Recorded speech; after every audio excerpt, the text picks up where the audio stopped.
आज 9 नवंबर है।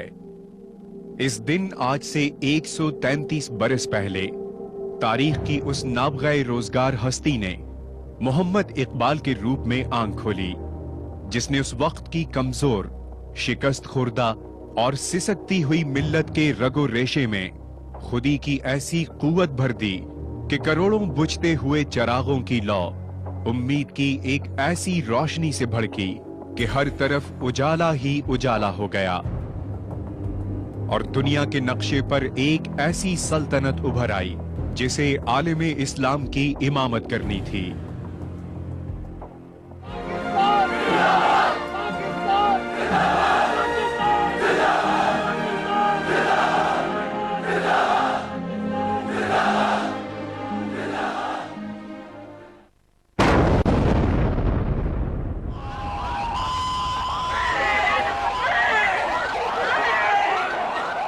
लेकिन आजादी की निस्फ सदी उबूर करने के बावजूद सरजमीन पाकिस्तान आज भी इब्तिला और आजमाइश के कठिन दौर से गुजर रही है।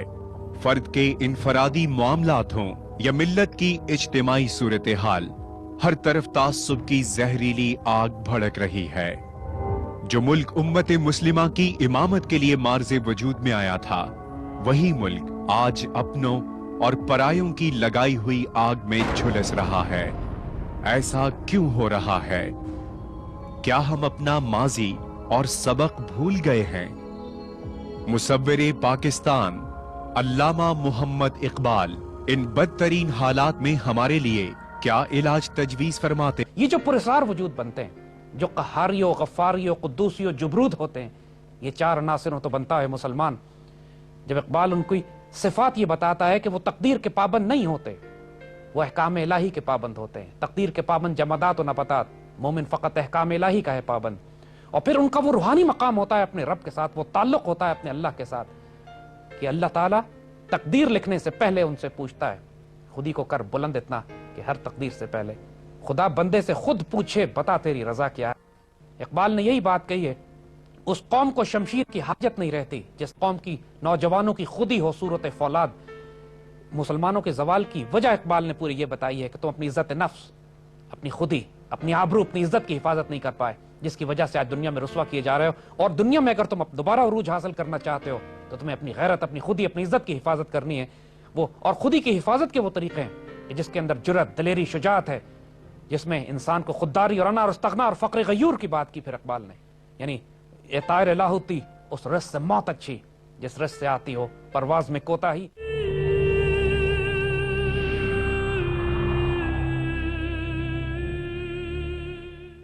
जब कौमों के जवाल होते हैं, जब मुसलमान मिल्लत का खास तौर पर जवाल होता है, तो उसमें सबसे बड़ा अलमिया यह होता है कि यहाँ पे अदब रसूल और इश्क रसूल में कमी वाक़ हो जाती है। और जवाल होता ही इसीलिए। आज तक ये कभी नहीं हुआ कि मुसलमानों ने अपनी माशी ताकत की बुनियाद पर, फौजी ताकत की बुनियाद पर, अपने कोई सियासी तसव्वुरात की बुनियाद पर दुनिया में अरूज हासिल किया हो। हमने अगर कभी अरूज दुनिया में हासिल किया है तो इस वजह से कि हम एक ऐसा माशरा कायम करने पर कामयाब हुए जिसकी बुनियाद अदब रसूल, इश्क रसूल, अदब इंसानियत पे थी, फलाह इंसानियत पे थी और इंसानियत के मोहब्बत और प्यार पे थी कि मोहम्मद से वफा तूने तो हम तेरे हैं, ये जहां चीज है क्या लौह कलम तेरे हैं। आज भी हो जो बराहीम का ईमान पैदा, आग कर सकती है अंदाज़े गुलिस्तां पैदा। लेकिन ये ईमान कैसे पैदा हो, इसके जवाब में इकबाल कहते हैं, बद्र का वो मैदान याद करो जब एक तरफ 313 थे और दूसरी तरफ हजारों का लश्कर। फिजाए बद्र पैदा कर, फरिश्ते तेरी नुसरत को उतर सकते हैं गर्दों से, कतार अंदर कतार अब भी।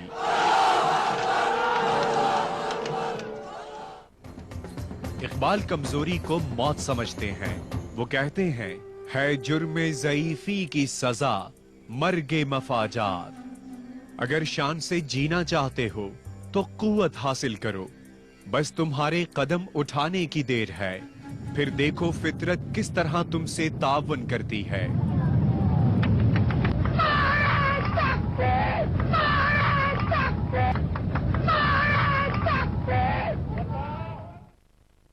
खुदा भी सिर्फ उसी कौम की हालत बदलता है जो कौम अपनी हालत खुद बदलना चाहती हो। इकबाल का पैगाम है ही शौकत और गैरत का पैगाम। आज के दौर में अगर मुसलमानों को ना पैसे की कमी है, ना वसाइल की कोई तकलीफ है, फौजी ताकतें हमारे पास हैं, पूरी दुनिया में आला तरीन तालीम याफ्ता लोग मुसलमान नजर आते हैं, लेकिन उसके बावजूद मुसलमान मिल्लत, जिल्लत और रसवाई का शिकार है। ना हम अपने ऊपर ड्रोन हमले बंद करवा सकते हैं, ना अपनी बेटियों को अमेरिका से वापस ला सकते हैं, ना अपने मुसलमान खित्तों को आजाद करा सकते हैं। इस पूरे अलमिये को जो उम्मत मुस्लिमा जिसमें से गुजर रही है, अगर कोई शख्स, कोई वजूद, कोई फर्द, कोई दरवेश, कोई कलंदर अल्लाह ताला ने अपने पैगाम के साथ भेजा है, जिसके कलाम में वो जादू छुपा हुआ है कि मुमकिन नहीं है कोई शख्स उसके कलाम को पढ़े उसके बाद नॉर्मल रह सके, मुमकिन नहीं है कोई कौम उसके कलाम को, उससे फैज हासिल करे उसके बाद गुलाम रह सके। तो आज के दौर में इकबाल का पैगाम हमारे लिए यही है, इज्जत का, गैरत का, शौकत का, इस्लाम के जलाल और जमाल का। और इस वक्त उम्मत का अलमिया भी यही है कि हम इस वक्त एहसास कमतरी में, खौफ में, इस कदर गुलामी में इस कदर मुसल्लत कर दिए गए हैं कि इस वक्त रुपया, पैसा, माल, दौलत, शौकत, फौजी ताकत हमारे कोई काम नहीं आ रही अगर हमारे दिलों में बेगैरती, बेशर्मी, बेहयाई है। अगर हम एक मिल्लत, एक कौम और एक सोच बन जाएं, तो वो वक्त दूर नहीं जब हमारे हाथ में दुनिया की इमामत होगी और मुसीबतों और मुश्किलों के पहाड़ हमारे पैरों की ठोकरों पर होंगे। दो नीम इनकी ठोकर से सहरा ओ दरिया, सिमट कर पहाड़ इनकी हैबत से राई, दो आलम से करती है बेगाना दिल को, अजब चीज है लज्जते आशनाई।